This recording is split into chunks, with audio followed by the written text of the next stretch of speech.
गणेश जी के विवाह की कथा।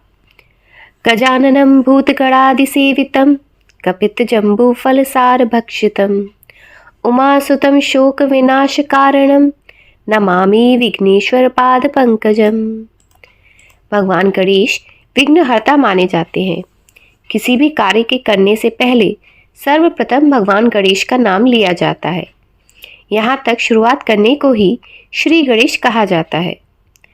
गणपति की महिमा को सभी जानते हैं और यह भी जानते हैं कि वे माता पार्वती और भगवान शिव के पुत्र हैं, लेकिन बहुत कम लोग हैं जो इससे आगे गणेश के परिवार के बारे में जानते हैं, उनकी पत्नी और बच्चों के बारे में जानते हैं।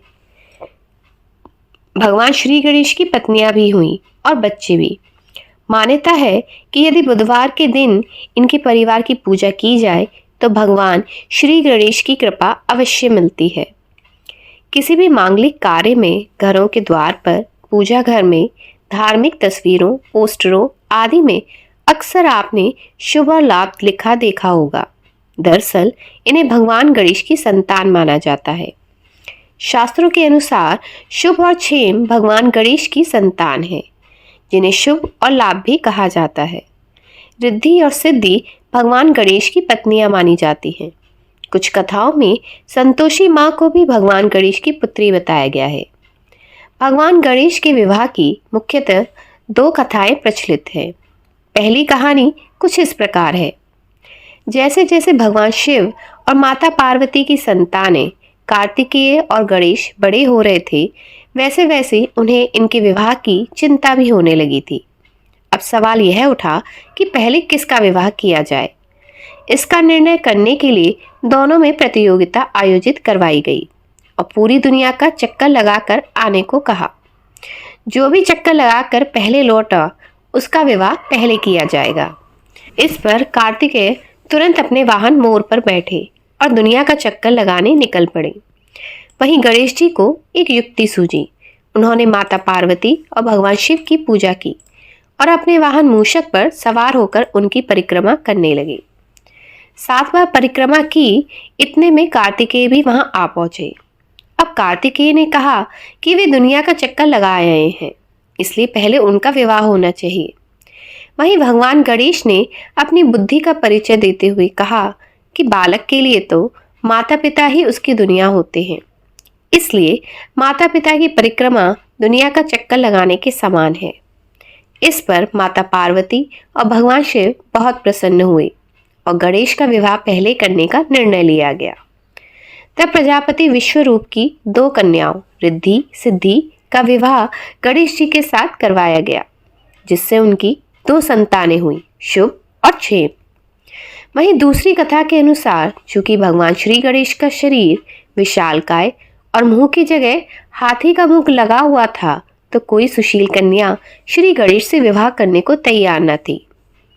इस पर भगवान गणेश बहुत बिगड़ गए और अपने वाहन मूषक को समस्त देवी देवताओं के विवाह में विघ्न डालने की कही। सारे देवता परेशान हो गए। किसी का विवाह भी ठीक ठाक संपन्न नहीं हो रहा था। कभी मंडप जमींदोज हो जाते, कभी बारात को आगे प्रस्थान करने के लिए रास्ता ही नहीं बचता। तंग आए देवताओं ने भगवान ब्रह्मा से कोई उपाय करने की गुहार लगाई। तब ब्रह्मा ने 2 कन्याओं रिद्धि और सिद्धि का सृजन किया और भगवान गणेश से उनका विवाह करवाया। इसी कथा को थोड़ा अलग अंदाज में भी प्रस्तुत किया जाता है। उसके अनुसार गणेश जी ने यह संकल्प लिया कि अगर उनका विवाह नहीं हुआ तो वे किसी का भी विवाह नहीं होने देंगे। भगवान शिव और पार्वती के पास इसकी शिकायतें पहुंचने लगी। तब माता पार्वती ने कहा कि ब्रह्मा जी से इस समस्या का समाधान निकलवाना चाहिए। ब्रह्मा जी योग में लीन हुए, जिससे 2 कन्याएं अवतरित हुई। इन्हें ब्रह्मा जी की मानस पुत्री भी कहा गया। ब्रह्मा जी ने इन्हें गणेश के पास शिक्षा के लिए छोड़ दिया। अब जैसे ही किसी के विवाह की सूचना मूषक लेकर आता तो रिद्धि सिद्धि उनका ध्यान कहीं और लगवा देती। इस तरह फिर से विवाह होने लगे। जब इस बात का पता भगवान गणेश को चला तो वे फिर से नाराज हुए, लेकिन तभी ब्रह्मा जी स्वयं वहां आए और भगवान गणेश के सामने रिद्धि और सिद्धि के विवाह का प्रस्ताव रखा। इस तरह बुद्धि और विवेक की देवी रिद्धि और सफलता की देवी सिद्धि का विवाह भगवान गणेश जी से हुआ, जिनसे शुभ और लाभ नामक 2 पुत्र भी हुए।